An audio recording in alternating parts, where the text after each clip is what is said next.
बिस्मिल्लाहिर्रहमानिर्रहीम। अस्सलाम वालेकुम नाज़रीन, आप यूट्यूब चैनल देख रहे हैं साबिर भाई का और मैं हूं इमरान रियाज।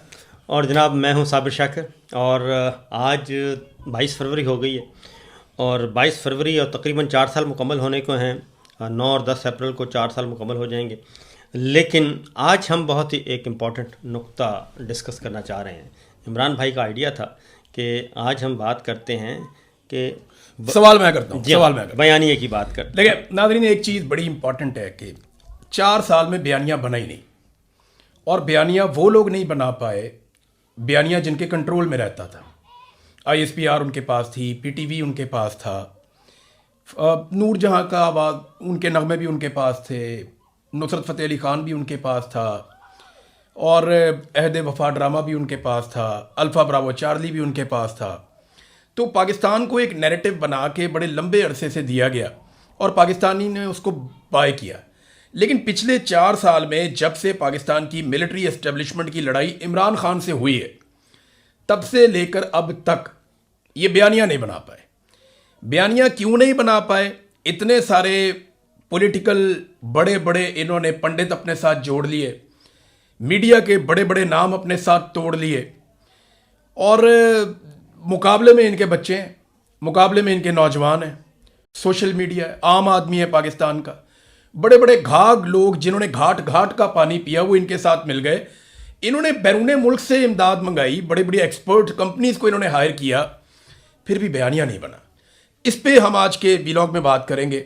अब सबसे पहले तो ये कि साबिर भाई, आज भी अगर हम एक सर्वे करवाएं कहीं पे भी, तो इमरान खान का बयानिया, मैं PTI की बात नहीं कर रहा, इसमें बेशुमार लोग ऐसे हैं जो पाकिस्तान तहरीक इंसाफ के वर्कर्स भी नहीं है, जी हाँ, और उनका ताल्लुक भी नहीं है पाकिस्तान तहरीक इंसाफ से, रहा भी नहीं। वो इस सिचुएशन में इमरान खान के साथ आकर खड़े हो गए।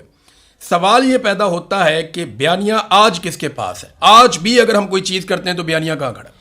बयानिया अडयाला जेल के अंदर बंद है और सारा पाकिस्तान की मईशत, पाकिस्तान की सियासत, मुआशरत, अदालत, वकालत, सहाफ़त, हर चीज़, खारजा पॉलिसी, दाखिला पॉलिसी उसी एक शख्स के इर्द गिर्द घूम रही है। और जिसके ख़िलाफ़ इस वक्त पूरी रियासत, पूरी रियासती इदारे, रियासती मशीनरी, हुकूमती इदारे, हुकूमती मशीनरी और तमाम के तमाम गैर सरकारी स्टेक होल्डर्स सब के सब एक जगह पे इकट्ठे हैं और सर जोड़कर बैठे हैं और एक मुनज़्ज़म कोशिश कर रहे हैं, प्लान करते हैं और उस पे पैसा खर्च कर रहे हैं। जैसा कि आपने कहा कि एक, मैं आपको बताऊंगा, एक लफ्ज़ कल्ट इस्तेमाल हुआ कि इमरान खान एक कल्ट है। ये लफ्ज़ कहाँ से आया पहले? ये लफ्ज़, अब इसके लिए इन्होंने एक गैर मुल्की कंपनी, यूरोपी, ठीक है जी, गैर मुल्की यूरोपी कंपनी और उनके कंसल्टेंट हायर किए और उन्हें कहा कि आप हमें बताएं कि ये इमरान खान और अवाम के दरमियान इस ताल्लुक़ को हम कैसे ख़त्म करें और बुनियादी नुक्ता हमें बता दें। तो उन्होंने स्ट्रेटजी बना के दें। उन्होंने एक स्ट्रेटजी पेपर बना के दिया और स्ट्रेटजी पेपर का निचोड़ ये था कि इमरान खान एक कल्ट बन चुका है। अच्छा, ये कल्ट का वर्ड आया 2022 में, 2022 और 2023 में आया। 22 का एंड था, 23 में 2023 में आया कि ये कल्ट है। और फिर जितने दानिश्वर हैं वो सारे लग गए। उसके बाद हमारे, मुझे याद है एकदम सारे शुरू हो गए थे। हमारे जितने दोस्त दानिश्वर थे उनको फिर बुलाया गया। पहले सबसे बड़े दानिश्वरों को बुलाया गया, सीनियर्स को, उनको कहा गया कि आपने कल्ट पे तवज्जो देनी है। फिर आप गौर करें, ये कल्ट है और ये वो, हाँ ठीक है, प्रोवोक किया गया। फिर एक प्रोग्राम एक्सप्रेस पे भी कल्ट, ARY पे भी कल्ट, जियो पे कल्ट, दुनिया पे कल्ट, डॉन पे कल्ट और समा पे कल्ट, ना जाने हर जगह कल्ट कल्ट और कल्ट। उसके बाद और दूसरा वर्ड फितना, वो अच्छा, वो फितना जो है वो तो पिंडी में तैयार हुआ, कल्ट उधर से आया। अच्छा, ये है एक ही चीज़, क्योंकि कल्ट को फिर मैंने जाके स्टडी भी किया ना, तो कल्ट का है एक फ़िरका, ठीक है ना। कल्ट का सादा ज़ुबान में एक हम बता दें कि ये एक फ़िरका बन गया है। इसको इन्होंने फ़िरक़े की बात करने की, अब फ़िरका उर्दू में इस्तेमाल नहीं कर सकते थे क्योंकि वेस्ट को बताना था कि ये अवाम जो है वो बेवकूफ़ हैं, तो ये बुनियादी तौर पे क्योंकि वेस्ट जो है वो कल्ट को ज़्यादा समझते थे, इसलिए फिर लोकल के लिए कहा गया कि क्या करें। लोकल के अगर फ़िरका इस्तेमाल करते तो गड़बड़ हो जानी थी, फिर वो दूसरी तरफ चला जाता। इसलिए इन्होंने कहा कि फितना और फसाद फिल अर्ज़ फिर उसकी तरफ आए। तो ये एक इनको लफ्ज़ मिला था कल्ट, और उसके लिए कितने पैसे खर्च किए ये अभी तक समझ नहीं आई। नहीं, पैसे तो इन्होंने बेशुमार खर्च किए। सबसे पहले तो आप ये देखें कि जितने इश्तिहारात पाकिस्तान के मीडिया को इस दौर में मिले हैं, हालांकि इस दौर में तरक्की भी नहीं हुई, इस दौर में प्रोजेक्ट्स भी नहीं लगे, इस दौर के अंदर मईशत भी नहीं संभली, व्यूअरशिप इस भी दौर नहीं है। में व्यूअरशिप भी कम है, बहुत कम है ही बहुत कम है, ना होने के बराबर है ही है। नहीं। और उसके अलावा क्रेडिबिलिटी भी खत्म होगी ना मीडिया की। बिल्कुल। और फिर उसके अलावा कोई बड़े प्रोजेक्ट्स भी नहीं है, कोई बड़ी डेवलपमेंट्स भी नहीं है, कोई बहुत बड़े बड़े फंड्स पाकिस्तान के अंदर लग भी नहीं रहे। जब कुछ भी नहीं हो रहा तो इतना ज्यादा पैसा मीडिया को क्यों मिल रहा है? तो जितना पैसा इन्होंने मीडिया को दिया, अगर कंपैरेटिवली आप स्टडी करें तो इतना पैसा मीडिया को कभी नहीं मिला। तो इन्होंने एक तो मीडिया के ऊपर पैसा खर्च किया, फिर इन्हें समझ आई कि मीडिया नैरेटिव नहीं बना पा रहा, तो इन्होंने पैसा खर्च करना शुरू किया सोशल मीडिया पे। पाकिस्तान की इंटेलिजेंस एजेंसीज के अंदर बैठे हुए सर्विंग जर्नल्स ने 1 दर्जन के करीब अपने मीडिया हाउसेस खड़े किए। जी हाँ, ये सोशल मीडिया पे, जिनमें वो काला चैनल भी है और सोशल नीला मीडिया चैनल भी है और मीडिया। लाल चैनल भी है। तो इन्होंने बहुत सारे चैनल बनाए और बना के उनको अलग अलग जगहों पे, अलग अलग जुबानों में, पंजाबी के अंदर, पश्तो के अंदर, खास तौर पे पश्तो पे इन्होंने बहुत काम किया। जी हाँ, रेडियो पे काम किया, फिर इन्होंने जो डिजिटल मीडिया बनाया उसके ऊपर काम किया। तो पूरा एक खेल खेला और इसमें अरबों रुपया झोंक दिया कौम का डिजिटल मीडिया के ऊपर। बिल्कुल ऐसा ही है। फिर नाकाम हो गए। नाकाम। अब फिर लेके आए ये फायरवॉल कि जनाब ठीक है, हम फेयर गेम नहीं कर पा रहे, बराबरी की सतह पे हम लड़ाई करने के काबिल नहीं है, तो हम ये करते हैं कि हम बराबरी छीन लेते हैं। जी हाँ, हम ये करते हैं कि हम एक तब्दील कर देते हैं सारा सिनेरियो कि हमें फ्री हैंड मिलेगा, सिर्फ अपनी टीम खेलेगी ग्राउंड में। हमें फ्री हैंड मिलेगा और उनको हम दबा लेंगे। इसकी सादा जुबान में कि हम सिर्फ अपनी टीम उतारेंगे, दूसरी टीम ही नहीं होगी। क्रिकेट की ग्राउंड क्रिकेट का हमारी टीम जाएगी और वॉक ओवर लेके वापस आ जाएगी। हॉकी में हमारी टीम जाएगी, दूसरी टीम को, हमारी टीम को वॉक ओवर मिल जाएगा, दूसरी को हम आने ही नहीं देंगे। फिर ये इन्होंने किया, ये इसको कहते हैं जी एक मुखालिफ टीम को बाहर निकाल के सिर्फ अपनी टीम को उतार दिया। अच्छा, वो भी नहीं हुआ। ये फायरवॉल लेकर आए इन्होंने, उससे पहले कुछ और चीजें की। देखिए, फायरवॉल लेकर आए, अभी ये कहानी अंडर इन्वेस्टिगेशन है फायरवॉल वाली। बिल्कुल। ये फायरवॉल जो मेरे पास शुरू में इंफॉर्मेशन आई थी वो ये थी कि पाकिस्तान का जो सिस्टम है उसके साथ इंटीग्रेट ही नहीं हो रही।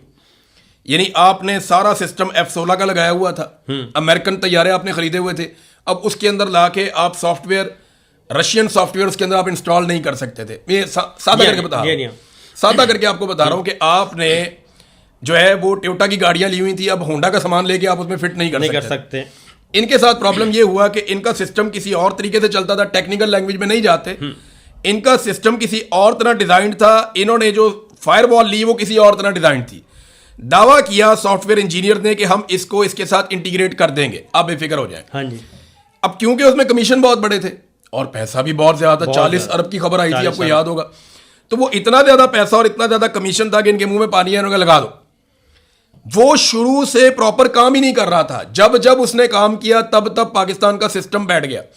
इन्होंने कई मरतबा उसको इंटीग्रेट करने की कोशिश की, जितनी मरतबा इन्होंने कोशिश की उतनी दफा पाकिस्तान का पूरा इंटरनेट बैठ गया। बिल्कुल ऐसा ही। और उसकी वजह से पाकिस्तान का अरबों रुपए का हर मरतबा नुकसान हुआ। पाकिस्तान से इनके फायरवॉलों के चक्कर में बेशुमार आपके आईटी एक्सपर्ट्स अपनी कंपनियां लेकर बैरून चले गए और अरबों रुपए का ये भी नुकसान हो गया। अब जनाब खबर आती है कि वो जो फायरवॉल जो इंस्टॉल की गई थी, अव्वल तो वो इंस्टॉल हो ही नहीं। ये इन्होंने कोई और जुगाड़ किया हुआ, वो भी सामने आ जाएगा। मैं आपको बता देता हूँ, फायरवॉल ये लेके आए, ये मेरे ख्याल 40 अरब में बता रहे हैं ना। यकीन जाने अगर हो गई ना जी इन्वेस्टिगेशन, ये मेरा ख्याल है हार्डली सर 2 अरब 2.25 अरब रुपया खर्च हुआ होगा। बाकी 38 अरब रुपया जो है वो पॉकेट्स में गया है। उसके बाद इन्होंने किया क्या? फायरवॉल, सिंपल सी बात है, आपका चैनल मेरा चैनल, यानी कि जिसको ब्लॉक करना इन्होंने हमारी जो आईडी है ना वो पीटीए के हवाले की, पीटीए के अंदर बैठे हैं टेक्नीशियंस बैठे हैं एक्सपर्ट्स, वो हमारी आईडी उनको दे देते हैं, वहाँ से वो ब्लॉक होती है। नंबर 1। नंबर 2, हमारी जो मोबाइल कंपनी, देसी तरीका, पुराना देसी तरीका, जो हमारी मोबाइल, पुराना इनका जुगाड़ है। हाँ, जो जुगाड़। दूसरा जिन्होंने ये किया है, मोबाइल फ़ोन कंपनियां जो हमारी, हाँ। ठीक है, मोबाइल फ़ोन ये उनसे मिले हुए हैं, उनसे मिले वो, बल्कि इनसे मिले हुए हैं, ये उनसे मिले हुए हैं। अब वो क्या करते हैं, उनको कहा कि आपने इंटरनेट स्लो करना है, वाईफाई नहीं, जो हमारा डाटा है, मोबाइल डाटा, उस पर आपने सर्विस स्लो कर देनी है। वो स्पेसिफिक चैनल्स के लिए, हाँ, वो ओवरऑल कर देते, ओवरऑल सर्विस। नहीं साबिर भाई, मैं सेम टाइम में, मुझे जो लड़कों ने बताया, उन्होंने कहा जी सेम टाइम में हम एक यूट्यूब चैनल खोलते हैं, खुल जाता है, उसी सेम टाइम में साबिर भाई का खोलते हैं, सर्फिंग पे लग जाता है। हाँ जी, कहते हैं उसी सेम टाइम में एक और यूट्यूब चैनल खोलते हैं, वो चल जाता है हमारा उसी टाइम में। वो किसी और का, सिद्दीक जान का खोलेंगे तो सर्फिंग पे, या मोहित पीरजादा का खोलेंगे तो सर्फिंग पे लग जाएगा। ये प्रॉब्लम क्या था? ये इसमें मैं बताता हूँ। पहले मोबाइल फ़ोन कंपनीज इनके साथ मिली हुई हैं। वो क्या करती हैं, डे टाइम में जो मोबाइल डाटा डायरेक्ट एक्सेस करते हैं, वहाँ पे छोटी फाइल जो है वो तो आप डाउनलोड कर सकते हैं, जो बड़ी होगी वो नहीं होगी, क्योंकि उन्होंने वहाँ पे कट लगा दिया, उसको श्रिंक कर दिया। नहीं, हम टीवी का ड्रामा आप लगाएं तो वो चलता है। हाँ, उसके बाद आ जाए दूसरा, मोबाइल फ़ोन कंपनियों को भी हमारे लिंक्स दिए हैं इन्होंने।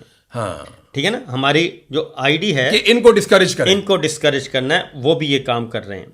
अब ये जो फायरवॉल का ड्रामा हुआ है ना, वापस आएंगे नैरेटिव की तरफ, क्योंकि नैरेटिव नहीं बन रहा। फायरवॉल ये हुआ कि आप IMF की रिपोर्ट पढ़ लें, उसमें भी लिखा हुआ है कि आप ये कदगने लगा रहे हैं, इंटरनेट प्रोवाइडर्स जो हैं उनको आपने कर दिया, और आपने बुनियादी हक, इसको तस्वर किया जाता है, मैं आपको बताऊं, ये बुनियादी हक बन चुका है। रोज़गार बुनियादी हक है ना, किसी से रोज़गार छीनते हैं, तो आप अगर किसी को इंटरनेट किसी से ले लेते हैं और उसको एक्सेस, तो ये बुनियादी हकूक़ में आता है। IMF ने की रिपोर्ट में ये मौजूद है, यूरोपीय यूनियन की रिपोर्ट में ये मौजूद है, इंटरनेशनल ऑब्जर्वर्स की रिपोर्ट जो कॉमनवेल्थ की थी इलेक्शन से मुतालिक, उसमें भी है कि इलेक्शन से पहले और इलेक्शन के बाद और इलेक्शन वाले दिन इन्होंने वो नेट बंद कर दी। तो ये इनके खिलाफ इनफैक्ट चार्जशीट बन रही है, और ये चार्जशीट मैं आपको बताऊं आगे जाके, ये तो इस वक्त तो इनके साथ बहुत अच्छी चल रही है ना, ट्रंप के साथ हेलो हाय बहुत अच्छी चल रही है, बोर्ड ऑफ नेथन बहुत ज़बरदस्त इनका। ये फैटफ का ना एक पूरी की पूरी उसका सब्जेक्ट है, ये वो तैयार हो रही है। यूरोपीय यूनियन का भी है। जब भी इस वक्त तमाम ह्यूमन राइट्स ऑर्गेनाइजेशंस जो हैं वो पाकिस्तान को फाइलें तैयार करके अपनी टेबल्स पे रख के दे आर रेडी, वो सिर्फ वेट कर रहे हैं कि किस वक्त ट्रंप का हाथ इनके ऊपर से उठेगा। और जब एक ट्रंप का हाथ, जब इनके क्रेडिट कार्ड में क्रेडिट खत्म हो जाएगा, हाँ ठीक है, क्योंकि हाँ, इसमें अभी तो ये दे रहे हैं ना, वो कहते हैं ये भी काम करो, ये भी करो, इनके क्रेडिट कार्ड में कुछ ना कुछ नहीं, तो पाकिस्तान के पास देने के लिए तो बहुत कुछ है। हाँ जी, ये तो फिर सारा मुल्क ही बेच देंगे। लेकिन अभी डोनाल्ड ट्रंप के हवाले से 2-3 दोस्तों ने खबर दी, और वो ये कहते हैं कि डोनाल्ड ट्रंप की फैमिली फ्रेंड्स की जो कंपनीज हैं, पाकिस्तान ज़्यादातर अपने मामला जो है वो उनके साथ कर रहा है, चाहे मिनरल्स के हैं, चाहे वो क्रिप्टो के हैं, चाहे वो रेकोडेक के हैं, चाहे वो अभी ये जो रूजवेल्ट होटल है इसके हैं। बहुत महंगा है, बहुत बड़ा ज़बरदस्त प्रॉपर्टी है पाकिस्तान की। ये $1.25 अरब की है सर, हाँ, कैश पेमेंट पे। इतनी ज़बरदस्त प्राइम लोकेशन है, प्राइम लोकेशन मैं देखा हुआ, मैंने गया भी हूँ कि प्राइम लोकेशन न्यूयॉर्क का जो दिल है उसमें है, और बड़ी शानदार बिल्डिंग है। तो इसमें देखें, अब सवाल ये पैदा होता है कि फिर डोनाल्ड ट्रंप को देने के लिए तो इनके पास बहुत कुछ है ना, अभी फ़िलहाल वो तो बहुत कुछ है, लेकिन उस बहुत कुछ में अगर ट्रंप ने इनसे ऐसा कुछ मांग लिया जो देना मुमकिन ना हुआ, फिर देखेंगे क्या होगा। लेकिन नैरेटिव फिर भी इनके कंट्रोल में नहीं आएगा। हम क्योंकि नैरेटिव पे बात कर रहे हैं, पहले जरा मैं अब नए प्लेयर जो हैं साबर भाई जरा उन पे आ रहे हैं, टाइम क्योंकि कम होता है व्लॉग में। इसमें एक तो ये बताएं कि ये जो नए प्लेयर्स आए, अब शेर अफजल मरवत को रीलॉन्च किया गया, अली अमीन गंडापुर हैं, 2-4 और हैं। ये है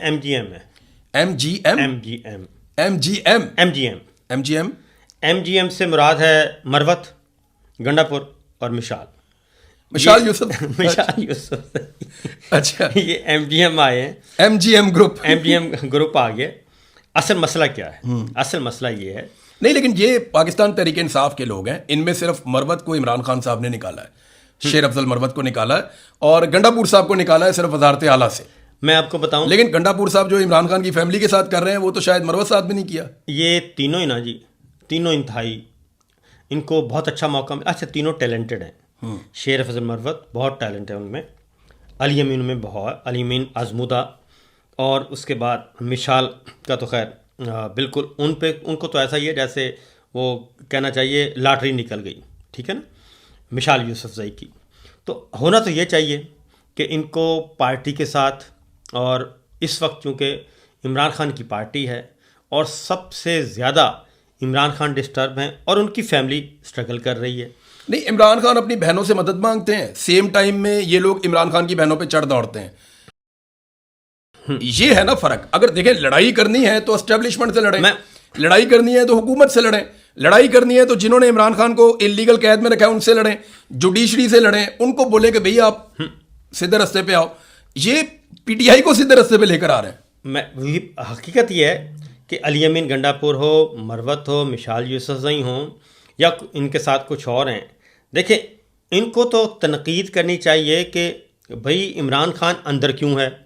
इमरान खान ही नहीं, बुशरा बीबी के साथ साथ शाह महमूद कुरैशी, बाकी बेशुमार हमारे लाहौर में हैं, डॉक्टर साहबा हैं, उमर चीमा हैं, महमूद रशीद साहब हैं, शाह महमूद साहब हैं, और फौजी अदालतों में बेचारे इजाज चौधरी साहब, हाँ इजाज चौधरी साहब हैं, फौजी अदालतों से सजा याफ्ता गुमनाम बेचारे अंदर। वो दो बहनें अंदर हैं, दो बहनें अंदर हैं, महारंग बलोच अंदर है, आपका सोहराब बरकत अंदर है, ईमान मजारी अंदर है, बलोचिस्तान के लोग अंदर हैं, पंजाब में बेशुमार लोग अंदर हैं। बजाय इसके कि गंडापुर आएँ, मिशाल यूसुफजई आएँ और मरवत आएँ और उनको निशाना बनाएं, जिन्होंने इनको भी निशाना बना चुके हैं वो। क्योंकि गंडापुर को किसी मैंने और आपने या इमरान खान ने या अलीमा खान ने तो अगवा नहीं ना किया था, ना उन्हें नाकाम किया था, ना उन्हें नाकाम किया था, ना उनकी मूछें मुंडी थी, ना उनको जेब में फेंटा लगाया था। तो उनकी तरफ जाने के बजाय ये ऐन उस वक्त जब इमरान खान की एक आंख ज़ाया हो गई, 85% का मतलब है ज़ाया हो गई, ये बंदा ना सोच के भी लर्ज जाता है। उसके साथ क्या कुछ किया इमरान खान के साथ कि उसकी एक आंख ज़ाया करके बैठ गए। सलमान, मैं तुम्हें पहचान नहीं पा रहा, मुझे रोशनी से नज़र आ रही है। ये कर्ब जो है उस वक्त होना तो फोकस तो ये चाहिए था कि इमरान खान इलाज और आंख पूछना ये चाहिए था कि किसने ज़ाया की है। लेकिन ये हुजरे से निकल के आ गए खैबर पख्तूनख्वा हाउस कि चलें जी कौमी हुकूमत बनाएंगे, हम आपको वजारत देंगे। उधर एक और भी हैं बैरिस्टर साहब, उनको भी कहा गया कि हम आपको कौमी हुकूमत में शामिल करेंगे, और इन सब को कहा कि कौमी हुकूमत बनेगी, चलें जाके गंद डालो खैबर पख्तूनख्वा हाउस में। जब मौजू होना चाहिए था इमरान खान, इलाज, बीमारी, बिनाई, अब मौजू जो है वो इमरान खान की बहनें हैं, अलीमा खान है। अलीमा खान, बल्कि आज वो एक और भी खबर आ रही थी कि अलीमा खानम ने कहीं पे पता नहीं कुछ कह दिया कि मुझे चेयरपर्सन बना दो पार्टी का। ये मरवत साहब ने कहा। हाँ, आपको ये लॉजिकल लगता है? यानी इमरान खान कभी ये बात बर्दाश्त करेंगे? एक बात आपको बताऊं, कायद-ए-आज़म मोहम्मद अली जिन्ना ने हमारी इस्टेब्लिशमेंट को एब्सोल्यूटली नॉट कहा था, तो उसको उन्होंने उठाया और ज़ियारत में डंप कर दिया। इमरान खान ने इंटरनेशनल इस्टेब्लिशमेंट को एब्सोल्यूटली नॉट कहा और उसको उठा के इन्होंने जेल में डाल दिया। अब सोशल मीडिया का दौर है, वो डंप नहीं हो रहा। इमरान कायद-ए-आज़म मोहम्मद अली जिन्ना के पीछे उनका बाजू कौन था? मोहतरमा फातिमा जिन्ना था, ठीक है। बाकी सब खामोश करा, जिन्होंने बाद में एक डिक्टेटर का सामना किया और डट कर किया। वरना तो और उनको किन हालात में उनको मारा गया, कैसे उनको मौत आई, ये तारीख की किताबों में लिखा है। वरना तो जनरल अयूब खान ने तहरीके पाकिस्तान के सारे रहनुमा एक एक करके वो सारे एब्डो और परोडा में फारिग कर दिए थे, पाकिस्तान की सियासत से आउट कर दिए थे। मोहतरमा फातिमा जिन्ना, कायद-ए-आज़म मोहम्मद अली जिन्ना की बहन। उसके बाद जुल्फ़िकार अली भुट्टो के लिए आवाज़ उठाने वाला आखिर में कौन था? नुसरत भुट्टो और बेनज़ीर भुट्टो, एक बेगम और एक बेटी। और उस वक्त के भी सारे करता धरता गुलाम मुस्तफ़ा खर से लेकर गुलाम मुस्तफ़ा जतोई तक सारों को इस्टेब्लिशमेंट ने फिक्स कर दिया था, वो सेटल हो गए थे। और उसके बाद आगे आ जाएं नवाज शरीफ पे जब हाथ डाला गया तो नवाज शरीफ के भी सारी की सारी जमात काफ लीग बन गई थी और उनको जो मजबूत लोग थे वो जेल में थे, जावेद हाशमी जैसे, वरना चौधरी निसार साहब एंजॉय कर रहे थे, चौधरी बिरादरान उधर हो गए थे, मियां आजर इधर चले गए थे, 12-14 मुशाहिद हुसैन सैयद ये लोग दिखाई नहीं दे रहे थे, गिनती के 12 लोग थे। हाँ 10-12 लोग, गिनती के 12 लोग। तो तब नवाज शरीफ की एहलिया कलसूम नवाज, उन्होंने कोशिश की। उस वक्त भी ये कहा गया कि जी कलसूम नवाज पार्टी की चेयरपर्सन बनेंगी, ये करेंगे वो करेंगे, कुछ भी नहीं किया, कुछ भी नहीं हुआ। वो अपने शौहर को लेके चली गई। अब इमरान खान की पार्टी में मोर देन वो या तो विलिंगली या अनविलिंगली या कोई मजबूरी के हाथों वो कहीं ना कहीं कंप्रोमाइज्ड हैं और उनकी वो सख्त नहीं है या सिस्टम में जकड़े हुए हैं। हर तरह के लोग हैं, हर तरह। ऐसा नहीं है कि वो नहीं चाहते। देखिए अगर पब्लिक का एक बहुत बड़ा प्रेशर आए तो इन्हीं लोगों को आप देखेंगे कि ये फ्रंट फुट पे आ जाएंगे। बिल्कुल। तो लेकिन जो दूसरी तरफ है, अब इमरान खान की फैमिली जो है वो मैनेज नहीं हो रही।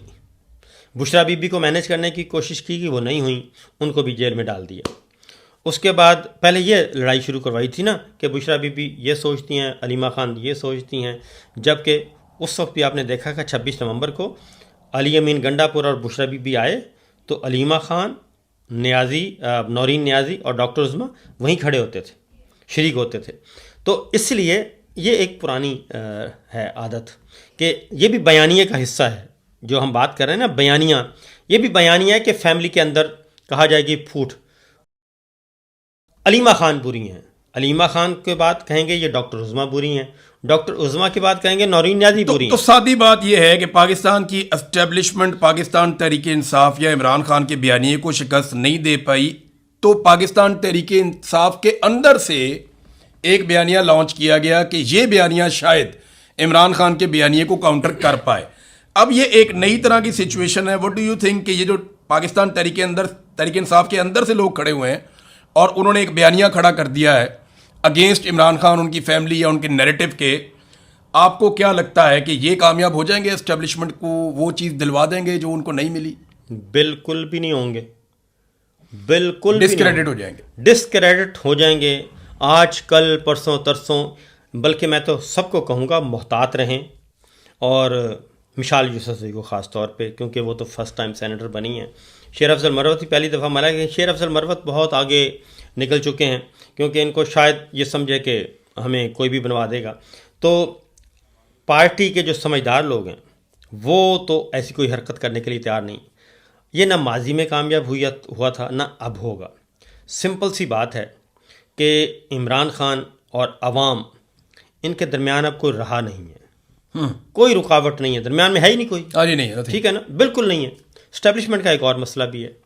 इस्टेब्लिशमेंट का मसला ये है कि जो डेपुटेशन पे आते थे, इसको एडिट कर लें यार दोबारा साबिर भाई। इस्टेब्लिशमेंट का मसला इस्टेब्लिशमेंट का मसला ये है, डेपुटेशनिस्ट जो हैं वो सेक्शन 10 के तहत होता है।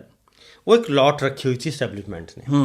वो लॉट जो है कभी चली जाती थी पीपल्स पार्टी में, कभी नून लीग में, और वो सारी की सारी लॉट इस दफ़ा दे दी पीटीआई को। अब जिनको कहा जाता है इलेक्टेबल्स, इमरान खान ने आके और ये जो रजीम चेंज, उनकी सियासत ही खत्म कर दी। वो सारे का सारा ही सत्यानाश हो गया। ना कोई बरादरी है, कोई बरादरी नहीं, ना कोई जनाब रंग नस्ल, कुछ जबान, बिल्कुल। खान ने सारा कुछ पद्धर कर, सारा कुछ पद्धर करके फारग करता, बंजर करता, और बंजर ऐसा बंजर किया कि वो सारे जो डेपुटेशनिस्ट थे सेक्शन 10 के तहत जिनको भेजा जाता था वो सारे हो गए दरबदर। इसलिए अब इस्टेब्लिशमेंट का ये भी मसला है कि हम इमरान खान के साथ मामला तय करते हैं और इलेक्शन करवाते हैं, तो वो सारी की सारी लॉट जो है वो कहाँ जाएगी? वो तो है नहीं, क्योंकि वो बवक्त ज़रूरत काम आवें, तहरीर लिख दी है, वो सारे के सारे हो गए फारग।